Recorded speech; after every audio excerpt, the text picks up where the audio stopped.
So what's up Pinas? Ito po, kakapasok lang po nitong news na to, mainit-init pa po. Samut-saring grupo po ang nagsagawa ng protesta sa harapan po ng St. Gerard Construction, which is ito yung pagmay-ari ni Sara Diskaya or yung Diskaya family. Binato nila ng putik ang gate yan. Kung nakikita nyo sa video right now, ito po siya.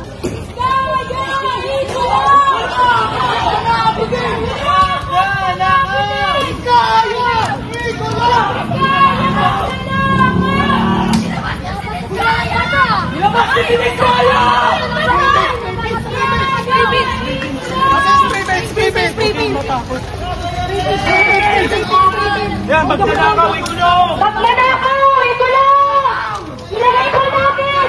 Magnanakaw, ikulong!